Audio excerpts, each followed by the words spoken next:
Productivity is a central concern of our lives in the knowledge economy. We worry whether we are producing enough, meeting our goals, and meeting others' expectations. We know that people's work can't be separated from their well-being and that happy workers are usually more productive.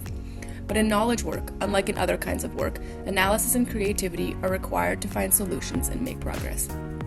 This process can feel uncertain and lead to us feeling stuck. Examples of this are writer's block, a lack of retention when reading, or being unable to find a solution to a tricky problem. The experience of being stuck while working is often accompanied by stress and negative emotion about work, which in turn can negatively impact our well-being and productivity. When we're unhappy, we're likely not very productive.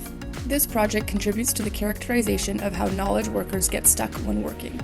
Through the design and evaluation of 2 competing prototypes, this project also contributes design recommendations for future tools to support and resolve this phenomenon for knowledge workers. We first need to understand what it meant to be stuck for knowledge workers. In an initial survey, 54 people, we found that people commonly characterize being stuck as not being able to continue to make progress on a task. Also, the most common strategy to get out of being stuck was to take a physical or digital break, but people also mentioned that the best strategy to take depends on the situation. We came up with these 2 competing designs, the coach and the pill. These designs primarily differed in the level of choice they presented to users when suggesting a strategy to get unstuck. In the coach prototype, the system presents users with the choice of multiple viable strategies, but guides them to reflect on which strategy choice might be the best for them in the moment. Like a coach, the system also incorporates elements like positive affirmation, sensitivity to the negative emotions around being stuck, feedback, and reflection.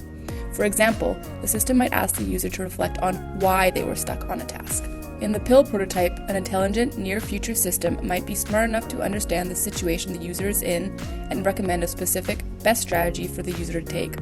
Like a pill, the recommended strategy is targeted and specific.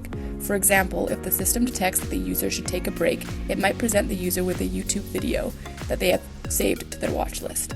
In our evaluation, we addressed how 2 different design approaches helped users become unstuck, critically assessing their strengths and weaknesses.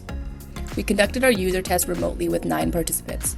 Participants were presented with 2 scenarios in which they were stuck on writing tasks and then used the prototypes to help them get unstuck. Participants were then interviewed about their experiences and impressions of each design, and we analyzed the transcript with thematic analysis. A tension emerged in the interviews between the role of agency and constraint between the experience of prototypes. The system were seen as desirable to the extent that they provided users with more certainty and clearly provided a solution to being stuck, while at the same time preserving the agency of users to choose what options work best for them. The unstructured choices in the coach prototype likely represent an additional undesirable cognitive load for participants, particularly when one aspect of being stuck on a task is being overwhelmed and unsure where to start. The solutions being offered to users were seen as desirable to the extent to which they offered context-sensitive, personalized recommendations. From these findings, we put forward the following design recommendation: synthesize agency and constraint while reducing cognitive load, prevent repetition in the workflow of future designs, emphasize informative feedback to provide a grounded sense of the system helping, create elements of surprise in the system to provide novel, curated, and facilitated options for breaks. The central role of productivity in the knowledge economy isn't changing anytime soon. Going forward, a rich understanding of the way in which knowledge workers get stuck while working will help designers to better support this facet of their working lives.